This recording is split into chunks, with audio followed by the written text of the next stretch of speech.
ব্লগের টাইমটা 3 মিনিট হয়ে যাওয়াতে কোনো টেনশন ছাড়াই আজকে তোমাদের সাথে আমার মিনি ব্লগটা শেয়ার করতে পারবো। সরস্বতী পুজো ছিল, এত ব্যস্ততার জন্য ব্লগটা কিন্তু আজকে আপলোড করছি। আমি বলেছিলাম আমার বাড়িতে কিন্তু সোমবার দিন পুজো হয়েছে। দেখো কিভাবে আমি রেডি হলাম আর কিভাবে আমি রেডি করলাম, আর আমার সাথে হেল্পিং হ্যান্ড কারা কারা ছিল আর কেমন মজা করলাম। আচ্ছা বলো তো, তোমাদের বাড়ির সরস্বতী পুজোতে তোমরা কীরকম কী আয়োজন করেছো? আমাদের বাড়িতে, শ্বশুর বাড়িতে আর কি, আমাদের সরস্বতী পুজোর দিন কিন্তু জোড়া ইলিশ খেয়ে সরস্বতী পুজোটা সেলিব্রেট করার প্রথা আছে, কিন্তু এইবার সেসব কিছু হয়নি। এইবার কিন্তু একদম নিষ্ঠাভাবে সকালে উঠে প্রত্যেকবারের মতন আমরা পুজোটা করেছিলাম। আগের বছর একটু ট্র্যাজেডি হয়েছিল, আমার দিদা শাশুড়ি যেহেতু মারা গেছিলো তাই জন্য পুজোটা করা হয়নি, মনটাও খারাপ ছিল। তাই এই বছর কিন্তু কোনো রকমের কোনো আক্ষেপ না রেখে সকালবেলা থেকে উঠে রান্নাবান্নার জোগাড় আর বাকি যা যা ছিল, মা, আমি আর মৌমিতা মিলে 3জন মিলে জোগাড় যন্ত্র করে সুন্দরভাবে পুজোটা করে ফেলেছিলাম। হয়তো পুজোর ডিউরেশন যেটা টাইম থাকে সেইটা হয়তো অনেকটা কম পেয়েছিলাম, মানে 10টার মধ্যেই পুজো শেষ হয়ে গেছিলো।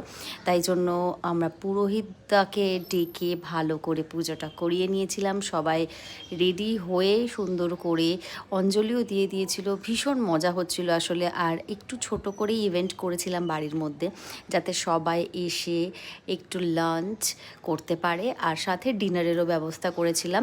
আর সবাই যেহেতু একসাথে ব্যস্ততার কারণে আসতে পারেনি, তো আমরা ব্রেক করে করে করেছিলাম। লাইক কিছুজন লাঞ্চে এসেছিলো, কিছুজন ডিনারে এসেছিলো।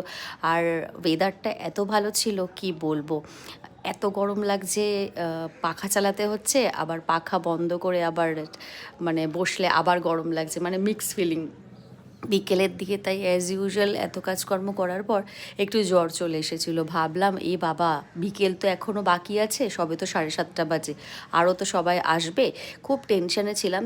যাই হোক, 5:30টার সময় ওষুধ খেয়ে শুয়ে পড়লাম, দেন আবার সুস্থ হয়ে উঠে পড়লাম, আর ওরাও চলে এলো। আর দেখো এখানটাতে খুব সুন্দর একটা আড্ডা জোন হয়ে গেছে, সবার মারাও চলে এসেছে। আর দেখো আমার এই শাড়িটা আমার নিজের বুটিক থেকে নেওয়া। যাদের পছন্দ হচ্ছে আমাকে কিন্তু মেসেজ করতে ভুলবে না, তোমাদের জন্য আমি সুন্দর সুন্দর শাড়ি কাস্টমাইজ করিয়ে দেবো। আর বিকেলবেলা দেখো মায়ের বন্ধুরাও চলে এসছে, মাও আড্ডা মারছে, আর সাথে আমরাও ভীষণ আড্ডা মারছিলাম। আমাদের বন্ধুরা আর দাদারা যারা যারা ছিল তারা তারা সবাই চলে এসছে ঠিক টাইম মতো। ভীষণ এনজয় করেছি এই বছর সরস্বতী পুজোটা। তোমরা কিভাবে এনজয় করলে আমাকে কিন্তু কমেন্ট করতে ভুলো না। আর বাকি আমার ব্লগগুলো কেমন লাগছে বলো কিন্তু। এই 3 মিনিটের ব্লগ ফার্স্ট টাইম দিলাম, ভালো লাগলে সাবস্ক্রাইব করে দিও। ওকে, বাই।